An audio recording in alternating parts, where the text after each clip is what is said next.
This is Dr. Ron's Words of Wisdom, words on leadership, goal setting, productivity, and a whole lot more. I trust today that you will consider this like a vitamin or supplement for your mind and heart. And wherever you receive podcasts from, would you please subscribe to Dr. Ron's Words of Wisdom? Leave a rating and a brief written review. It will enable others to locate this podcast. I trust you're having a good day. Today, let's talk about making a decision. When I have just finished saying that, I'm imagining that for many of you, something went through your mind. For most people, there are pending decisions that desperately need to be made, and we've been putting it off, we've been stalling. I'm not saying everyone, but for many of us, we know there's a decision that needs to be made. Oftentimes, we put it off because there is some uncomfortability with it. A lot of times, this discomfort comes because of personalities, some changes that we know will not be well received by certain stakeholders and people in our constituency. There are perhaps some things in it that make you, the leader, personally uncomfortable. But you also are aware that not deciding is making a decision. Doing nothing is a decision. Stalling is not just stalling, it's making a decision, even if it's a decision to put it off and to procrastinate or to push it off on someone at a later date to have to come along and make a decision. A lot of things go into decision making. One thing is, it's a good time to just check your own emotional intelligence. Most of us know about IQ, but I'm not sure that we've always talked about what is our emotional intelligence. It's the ability to understand and manage your emotions and those of others, and it's one of the most important characteristics a leader must possess. Because a lot of times we stall and we become uncomfortable because there's something internally in us, an emotion that is coming from this pending decision that makes us uncomfortable. You won't get very far as a leader if you don't develop self-awareness. All of us have had times when we weren't as aware of our emotion, our thinking, what we were doing.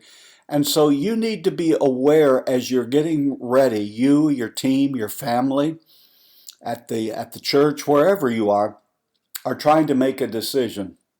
You need to have some sense of self-awareness of how am I really feeling about this. There's also a need as a leader for us to have some self-management. We need to have some social awareness. Every decision doesn't just impact us, it impacts the team, it impacts people out there, and it affects our relationships. So self-awareness and emotional intelligence are really vitally important, and you have to be able to accurately assess yourself as you're going into decision making. One of the other things that is absolutely indispensable is, as a leader, you cannot allow your emotions to just run wild. You need to keep control over them.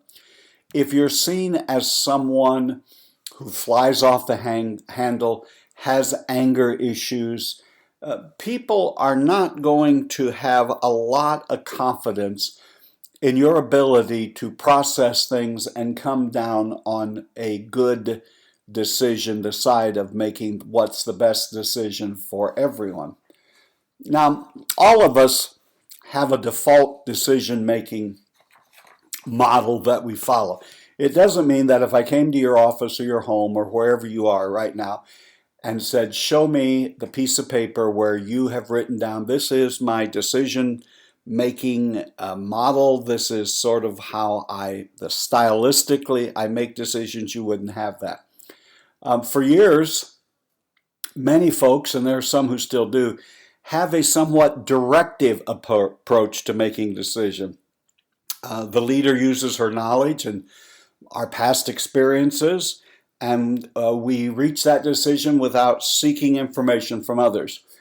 Folks like myself that started out years ago with no staff, there was no one else other than God to consult. And if you're not careful, if you're in that kind of an environment, you can become very autocratic, because if your business grows, if what you're responsible for grows, you are going to link it with the fact that you are a good decider. You are a good decision maker. You check your gut, check the facts, and you move on. Now the advantage, there's advantages and disadvantages to every style. The directive style, the one advantage is decisions can be reached rather quickly if you're only consulting with yourself. The disadvantage is oftentimes we don't use anyone else as a sounding board, and we sometimes get so enamored with our own thoughts, our own plans, that we have a real blind spot when it comes to seeing what some of the negative long-term ramifications of that decision could be.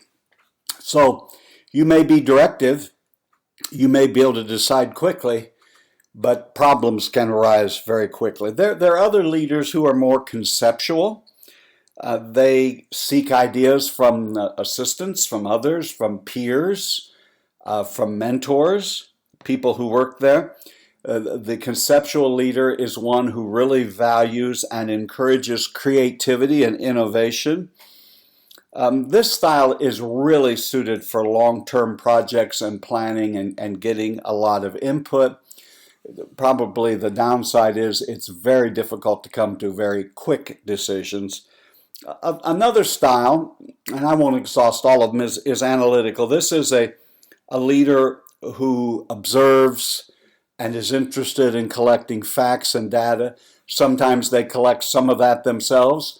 They have other people in the organization who they lean on for what the facts and stories and narratives, and numbers people who can help them with the data. All of these decision-making styles have things to commend them, and analytical is important because often we do need to sit down. Not often, all the time we need to analyze and think ahead and think through our decisions. There are some who are more relational or behavioral in their leadership style. They love to collaborate. They love to get a whiteboard out. They love to write down all of the options. And this kind of a leader is highly influenced not only by their own feelings, but the feelings and opinions of others. The downside is if you can't reach consensus, the leader has to make that decision and be the decider. And as you can probably gather, if you haven't already experienced it, get ready, it's coming. There'll be some decision points when you need to make a decision and you can't get consensus because there are differing opinions.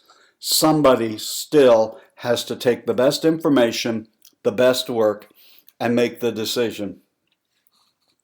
Dave Ramsey's book, EntreLeadership, I thought he had some good handles on how one goes through some of the decision process.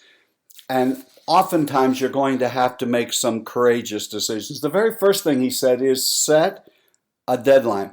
Now, oftentimes the decisions that come to us are already given an ending date. But oftentimes, especially if you're an entrepreneur or even a solopreneur, you don't have that luxury. You get to set them. You have to set a deadline. For no other reason, it keeps you focused and it battles against procrastination, even if it's nothing more than just a self-imposed deadline.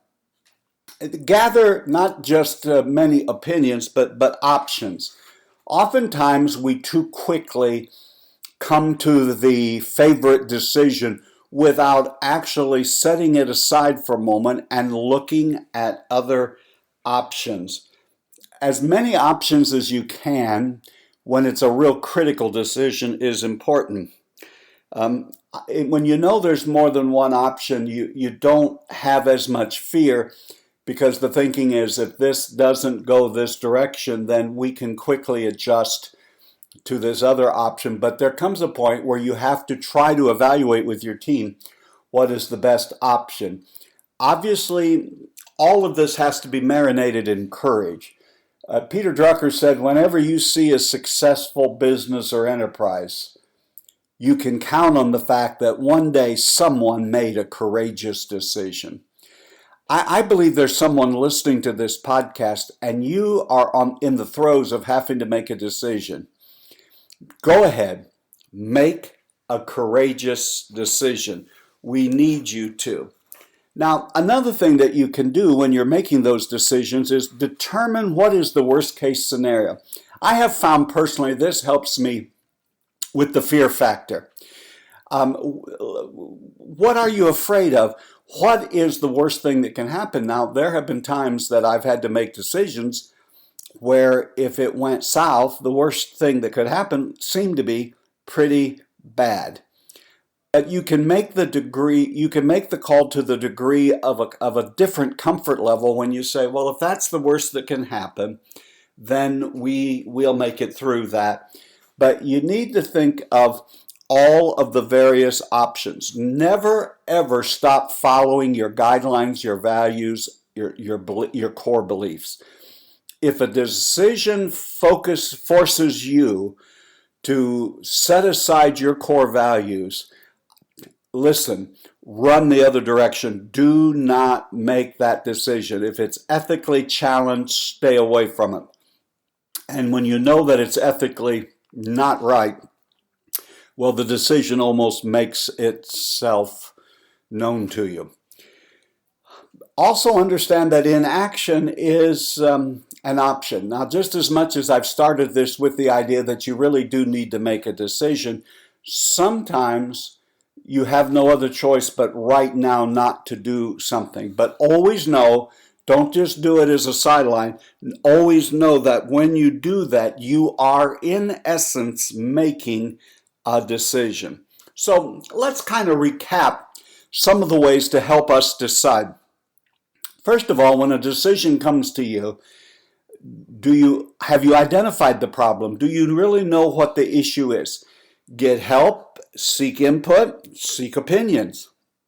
Here's what I try to do when I receive all of that information. Mostly it comes verbally, listening to others, is I try to simplify it down. Even the most complex problem at the heart can be simplified. We need more sales in our organization. Well, we need more sales because if we don't bring in sales, we'll all be gone. Simplify it. Simplify what it is. What are the implications? Effective leaders do not overcomplicate. When you see someone who tries to overcomplicate someone, you are not seeing a sterling leader.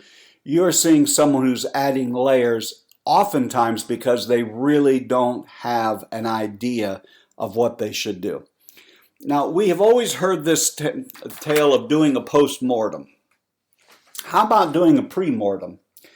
How about looking at something before you and ask, what will it look like around here if we implement this decision? Now, granted, you don't absolutely know with 100% certainty, but just allow you and your team to begin to hazard some guess. What's the worst thing that might happen if we go this direction?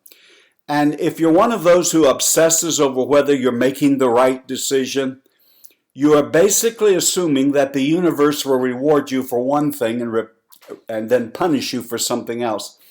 Oftentimes, the decision that was my initial thought, this is the way we should go, has proven that not to be the correct one or the best one. So always give yourself and realize that you have wiggle room. You can change. You can go another different direction. There's always what we call a pivot point.